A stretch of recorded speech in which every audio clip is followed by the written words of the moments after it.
good afternoon everyone. Welcome back to my channel.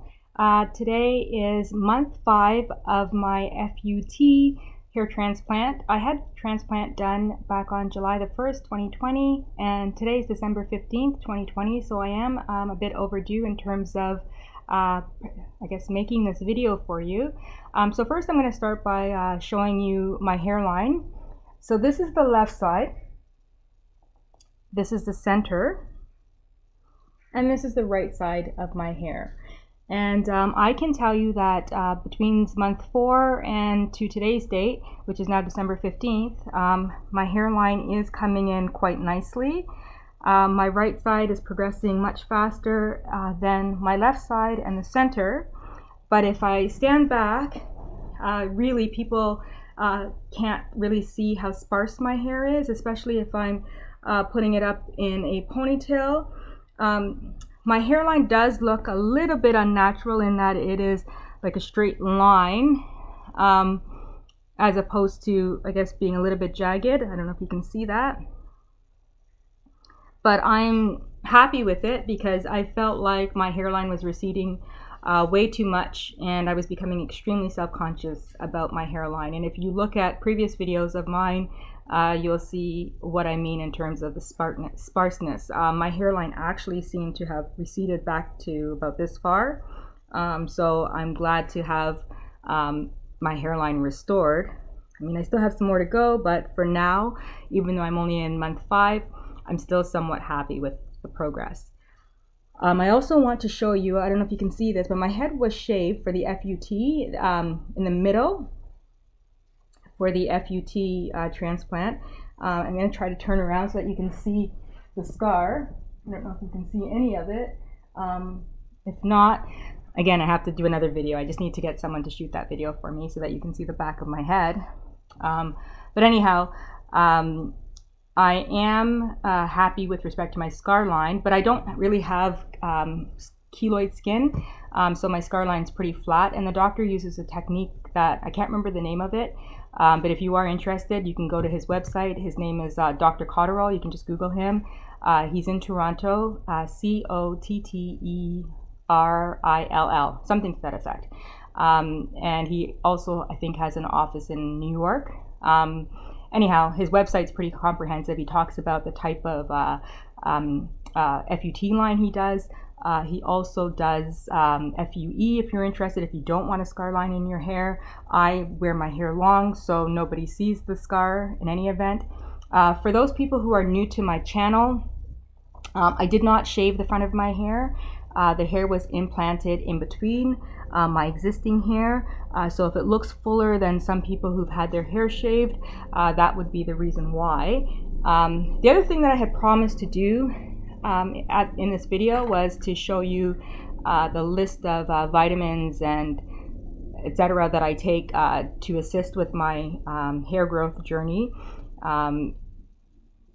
What I'll do is I'll start with the pills that I take, and then I'll show you some of the other supplements that I take as well.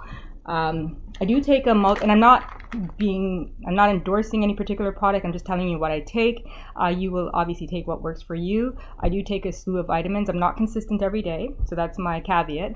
But I do take a multivitamin.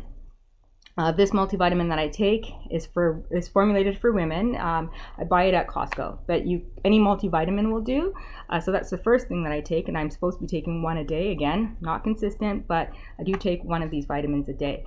The next thing that I also take, and this is hair, skin, and nails, Nature's Bounty. The reason why I take this is because I also have a sweet tooth, and it does include vitamin C, vitamin E, and biotin, but they're also in a gummy form, so I kind of feel like I'm eating candy when I take these. So I do take these. The other thing that I do take is I have low iron, so I do take Palifer. I'm on like a 3-month treatment, an iron therapy, just to get my iron levels up, and so I take Palifer as well, and that's once a day. And when I take when I take Palifer, one of the things that I do with iron, because apparently iron is very difficult to absorb in your bloodstream, is I take it with the vitamin C. So I basically mix the vitamin C with water, and I drink this when I am taking my iron, just so that it can absorb in my system a lot faster. The other thing that I take is also because of Black people and also because of COVID and because I live in a cold country, I take a vitamin D supplement as well, so that I can get my sunlight. And vitamin D, actually, if you have a vitamin D deficiency, it also contributes to hair loss and hair thinning. So I do take a vitamin D supplement as well. What else? I guess as an aging woman, right? I'm not menopausal, but apparently I'm premenopausal. I also take Estro Smart, which is also helps to balance your estrogen levels, etc., which also contributes to hair loss. So I do take this. This is a bit pricey. I can't remember the cost of it, but I just recently started taking this. It was recommended to me at the health food store. Do your research. Be comfortable with what you're taking, but I do take this as well. When I was seeing a naturopathic doctor, they did suggest to me as a female to not neglect my adrenal glands. Again, I suggest you do your research. I'm not a doctor, but I find that does help me as well. So I also take omega-3s. I can't remember what this does for hair loss, but I do take omega-3s. Take biotin once a day. This is 10,000, it's an extra strength. So it's 10,000 mcgs of biotin, and this is what I take as well. And that, again, everybody knows biotin is supposed to be really good for hair loss and for strengthening your hair. The other thing I take is B12. My B12 level is fine. I'm in the range that it should be for B12, but I still take a B12 supplement. This B12 supplement that I take is metabolically active form, which means it dissolves quickly. You're supposed to place it under your tongue and let it dissolve underneath your tongue so it can be absorbed in your system faster. So this is the one that I take. Some people take it in pill form, but I take it as a dissolvable. The other thing I take is a zinc copper balance, and again, zinc is good for your hair growth journey, and so I take a zinc copper formula. I'm terrible and not consistent, and one of the reasons why I'm not consistent is because you've got to take them at different times, and these are a lot of pills. Some can't be taken at the same time as others, and some days I'm working long days, and so I just miss my pills. But for the most part, I feel like my hair has thickened. I don't have as much shedding, and my hair is growing in nicely as a result of taking these supplements, from my experience.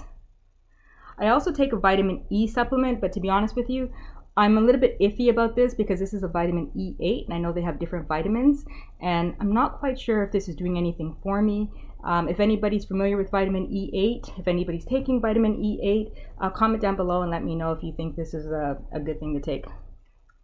The last couple of things that I take, these are now the supplements. One of my issues is that my protein level is low. I do eat protein, but for some reason, the reason why I know this is I have one of those digital scales at my house. I'm also on a bit of a weight loss journey, or like trying to be healthier journey, and so I am taking a protein supplement as well. I'm really bad about protein supplements though, because I don't like feeling full all day, and I find when I take the protein supplements, that's what it does. But this is one of those protein supplements that are also plant-based. I'm not a vegetarian. I just find that this one makes me feel less heavy and full. With my protein supplement, I also put a bit of a quarter teaspoon of moringa. Moringa is like a vitamin K. It also includes vitamin A, magnesium, iron. I don't take moringa every day. I do not take it just mixing it in water. Moringa tastes horrible. So I find that it is much better when you're taking it with a supplement, i.e. protein, just because I have a vanilla flavored protein. The other thing that I do, lastly, I don't need to hold that up, is I try to drink a lot of water. I don't drink pop at all anymore, except if I'm really, really craving it, if I go out for dinner. But for the most part, I try to drink a lot of water, and that's also helping with my hair growth or hair growth journey. So anyhow, this is my 5-month update. I've shown you all of the pills that I've taken. I do find them effective, in my personal opinion. Let me know down below what you're doing with your hair growth journey, if you've had an FUT or an FUE, if you have any suggestions for me, or even in terms of what you think about my progress. I'd be interested to know, especially if you've also had an FUT or an FUE, what you think, and perhaps even compare. So yeah, that's pretty much it. Thank you very much for tuning in. Like, comment, and subscribe, and let me know if you have any questions for me. Thank you, and see you on my next video update.